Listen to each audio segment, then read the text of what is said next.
Hello wonderful person, this is Philip, and in this video I want to address a question that Anna Faye is interested in.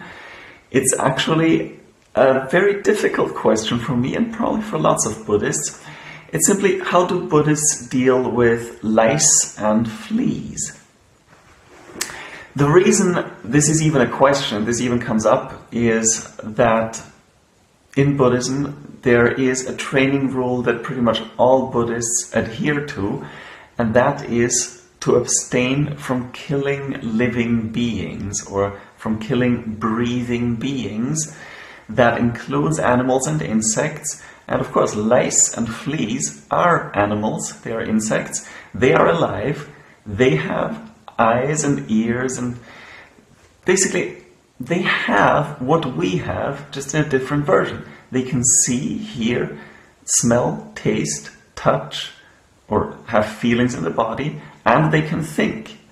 They do make decisions. They try to get to their food, they reproduce, they try to get away from pain.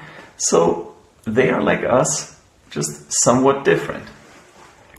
Therefore, as a Buddhist, you will have the training rule not to kill even lice or fleas. In my case, I've never experienced any direct interaction with lice or fleas. I had a house that had termites in it once. And that's a similar situation. It's not quite as extreme because the lice or fleas, you could look at that as a disease of your own body, and that is a very, very basic fundamental requirement, whereas the termites, well, yeah, it's shelter. Shelter is a fundamental requirement, but are you really going to be out of shelter? Is your shelter really going to be destroyed if you don't do something about the termites?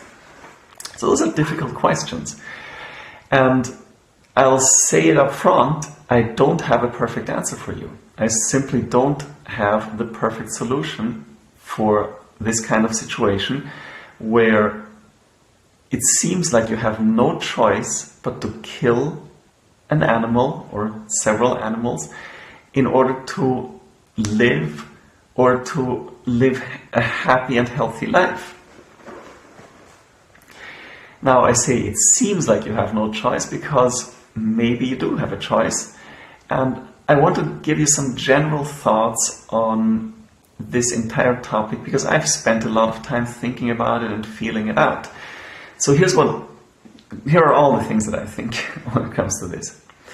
First of all, you have to understand that when you accidentally kill something, we drive a lot in this world, and when you drive, you kill probably a few dozen insects every time you drive anywhere. But you don't drive with the intention to kill any insect. Feels like I'm getting sick. I think I have to do mega doses of vitamin C. So when you drive or walk or do anything and you don't have the intention to kill anyone or to harm any insects, then that is not bad karma, if you will. That is not an intentional action. When you kill some insect, for example, by accident, you did not intend to kill anyone, but it just happened. That does not mean that your mind is now going to be horribly tormented by the thought of having killed an insect. So you should definitely, if you have a problem with this, where you think to yourself, oh no, I accidentally stepped on an ant and now it's dead, that's so horrible. If you start thinking those thoughts, you should instead cultivate loving kindness for yourself and for all beings. Basically forgive yourself for this mistake that you made. The same is actually true if you purposely killed someone. If you have murdered someone, you have to still live your life, and the consequences of murdering someone are not going to be good for you. That's a given. But it doesn't help anyone if you now keep thinking back to it and torturing yourself in addition to what's already going to happen, what has already happened as a consequence of you making that mistake, doing that intentional bad action. So in that case also, you should cultivate loving kindness for yourself and for everyone else. Again, basically, forgive yourself. But there is a big difference. There is a big difference between killing someone intentionally and killing someone accidentally. But there is always a gray area. To what lengths do you go? You could carry a broom everywhere and always sweep in front of you to make sure that you don't step on any insects. Most people don't do this because it's not practical.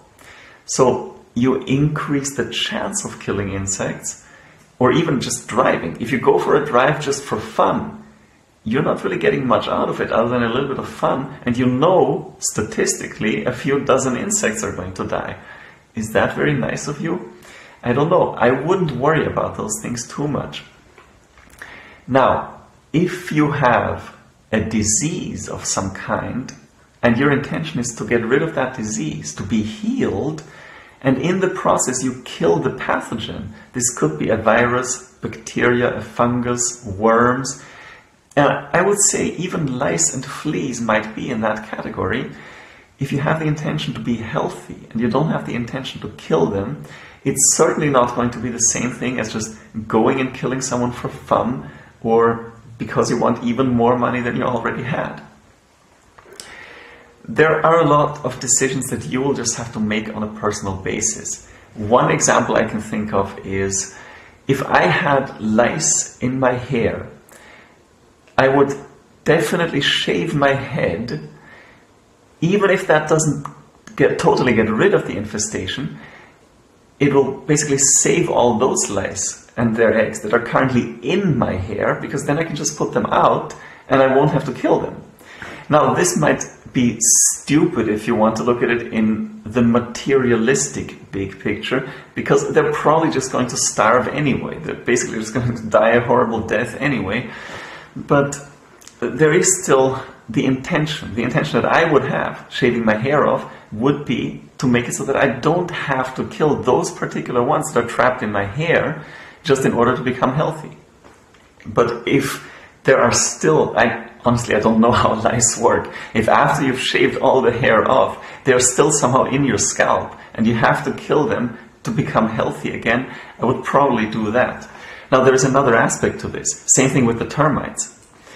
If you have, let's say, 1,000 lice on your head right now, and you don't kill them, chances are you'll infect someone else with them, and those people that you infect might infect more. And before you know it, a year from now, because you did not take care of your own problem with lice, 1,000 people, in other words, 1,000 times as many lice, are in that situation. Most of them are going to get killed because most people will just kill them to heal themselves.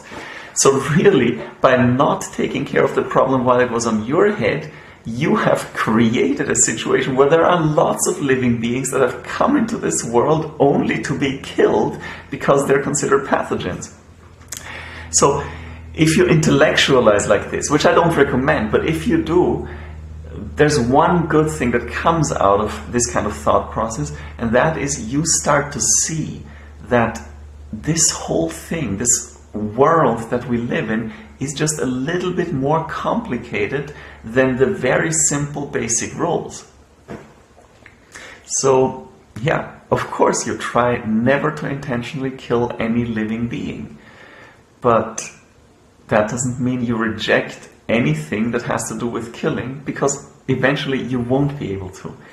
By trying to always just make everything revolve around how can we prevent as much killing as possible, you might actually do some pretty horrible things. You might think, oh wow, this person looks like he might kill someone, let me kill him. So that's definitely not a good decision. Just because you think he might kill someone, you kill him and you feel justified. That's the other extreme. It's just my opinion, of course. If you kill someone, I'm not going to judge you, especially if it's your job. If you're a police officer and you think this person is about to shoot someone and you shoot the shooter first, I'm not going to say that you have killed someone, therefore you're going to have a problem on your path to happiness and peaceful and content and good life. It's not my place. If you have that question and ask me my opinion, I can elaborate, but otherwise I've said enough on this. Another example that's sort of similar is meat. Meat is something that people do not need to be healthy or happy or to survive. Nobody ever has to eat animal meat in order to live. However, people eat lots of meat, especially in this culture. And even back in the Buddha's time, people ate meat and they offered meat to the Buddha and his monks sometimes. And the Buddha was very clear in his instructions. He told the monks not to tell people that they were not allowed to accept meat and that people shouldn't even be killing animals for food anyway, so how dare you offer me meat? He said that would be wrong. He suggested that the monks accept all food that is given to them, with a few exceptions. So there we get into the fact that things are just not quite as simple as the basic rules when certain situations arise. For example, if you know or suspect that a living being has been killed for you specifically, just so you can eat, so an example of that would be shrimp, because that particular shrimp has been killed just for you, nobody else is eating that shrimp, then you're not allowed to accept it as a Buddhist monk. As a layperson, you don't have that problem. As a layperson, you can eat meat as much as you want. Now, that said, and the Buddha also said this, all that being as it is, there is another aspect, and that is people should actually not eat meat and should not kill animals for their pleasure or for their food. And the Buddha suggested to the monks that, yeah, when people just offer them meat, as long as it's not specifically killed for the monk, and as long as the monk did not witness the killing. There are some other rules like that, because the monk really, the goal of the monk is to develop a very peaceful mind. So the monk really should not witness any kind of killing. So as long as those certain rules are met, monks are supposed to accept everything. They're supposed to accept meat, and they're supposed to, at a different time, when they feel that people are ready to hear it, take the opportunity to make them aware of the fact that meat is not necessary and that animals are living beings like us, and that it might not be the best thing to always kill animals for food.